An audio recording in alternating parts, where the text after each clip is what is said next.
Hello and welcome back to another video.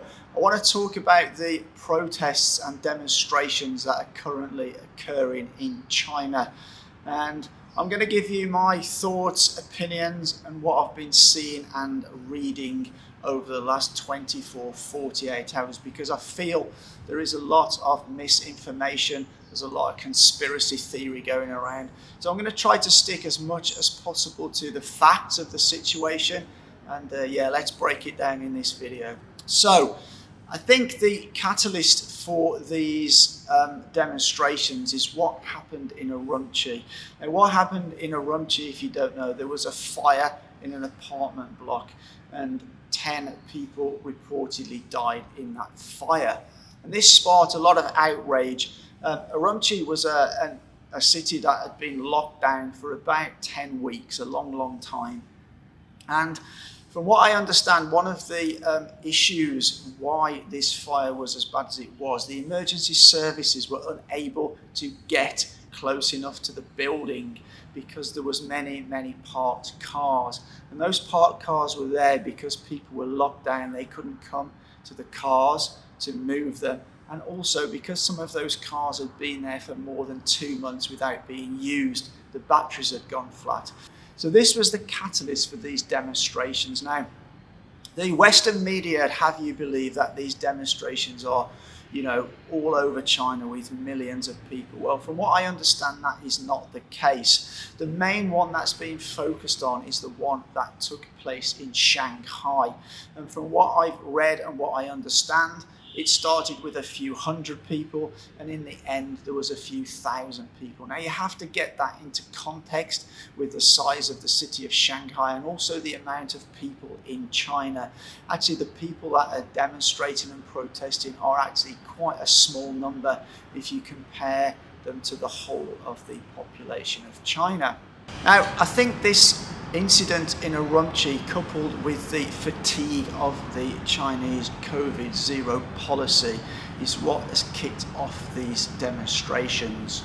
Now, I've been reading a lot on social media. Now, what you have to understand is most of the information about these protests is not available inside the Chinese mainland. It will be censored.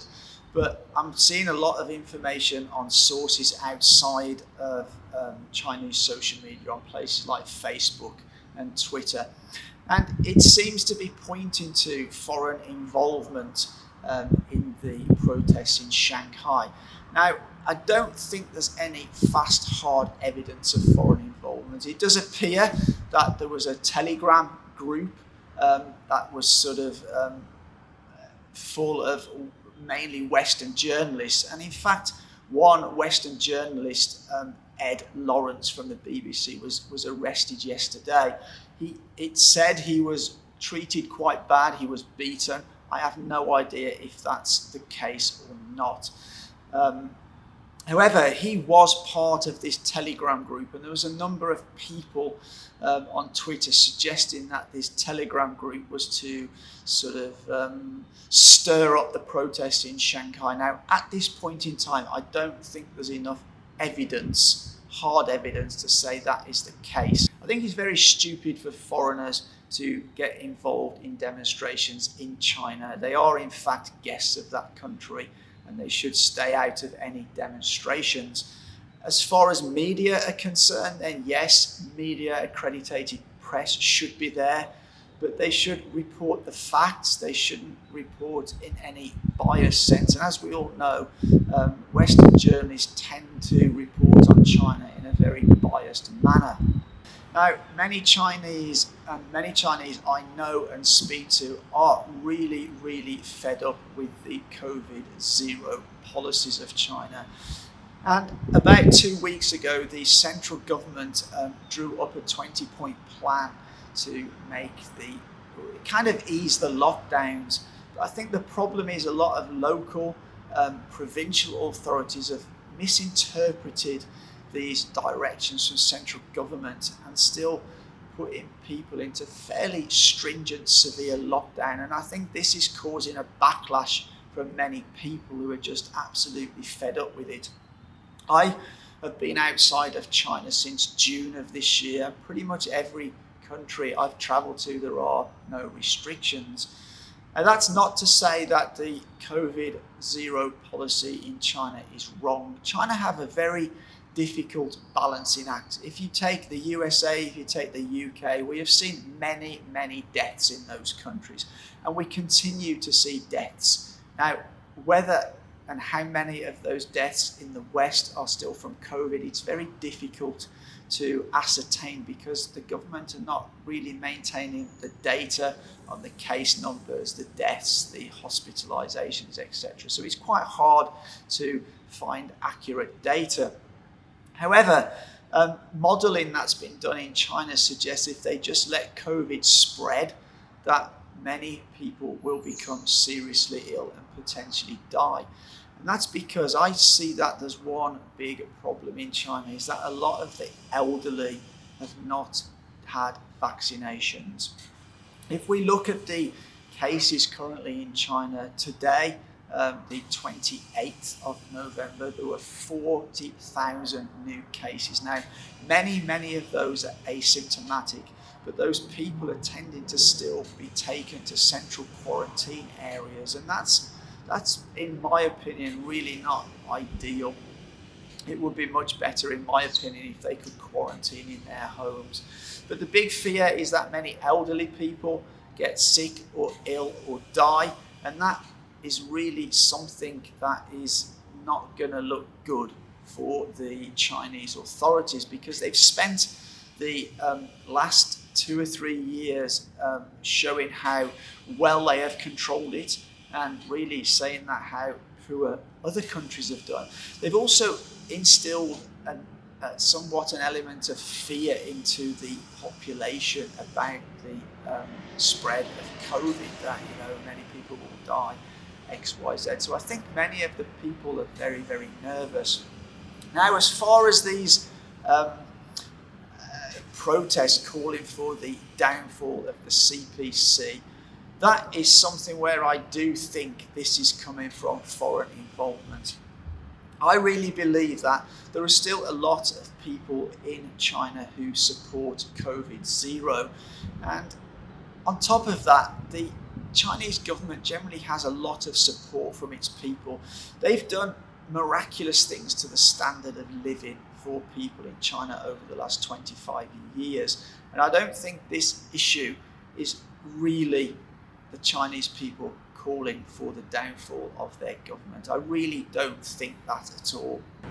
I may be wrong, but I really don't think that at all. I've also read a number of articles that suggest that the Chinese authorities and the Chinese government may be keeping this COVID zero to control the people. And again, I really don't think that is the case. The Chinese economy is really hurting at the moment, and I think as soon as the Chinese government feel they can open up, then I think they will, because they know it's hurting their economy. They want to get the economy rocking and rolling again. So I think this, speak about them wanting to control the people through COVID zero is just nonsense. And you can see, the reports already in the Western media that it's almost they're rubbing their hands together with glee, thinking that there's protests to bring down the government because that's what they want. I'm sure that from what I've seen of this Telegram channel, it does seem that the Western press are very happy to see this kind of thing.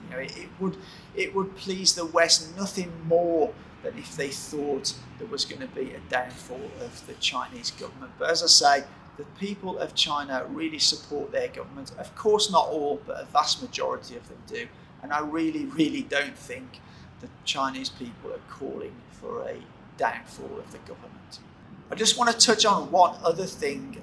There are news sort of circulating in China that, and again, this is sort of bordered on conspiracy, that a number of private labs have got contracts in areas to do the COVID testing.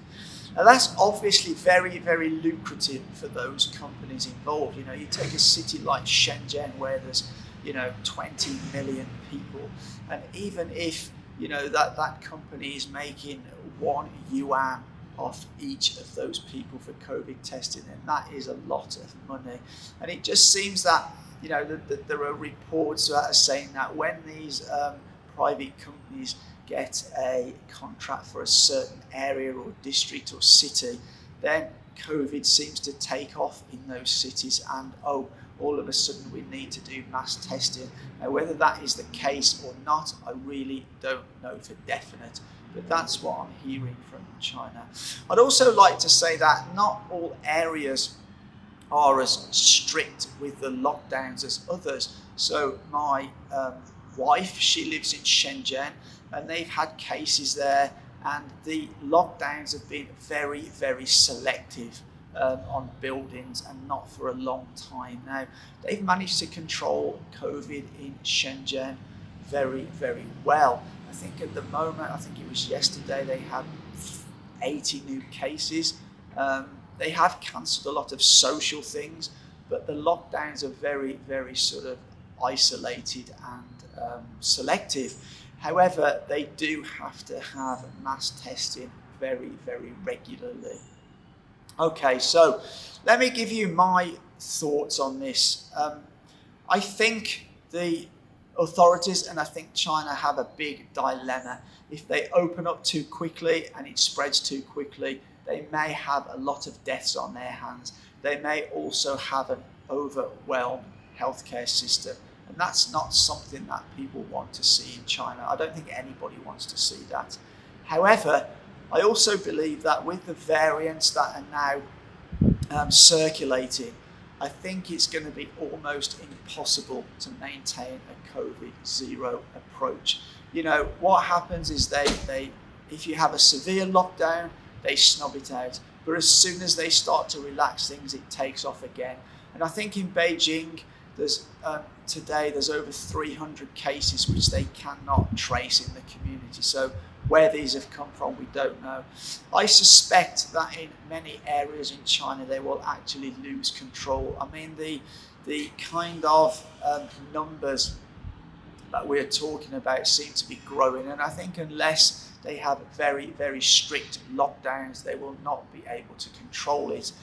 And I think if they do have severe lockdowns, people will rebel. We've seen this in a number of places.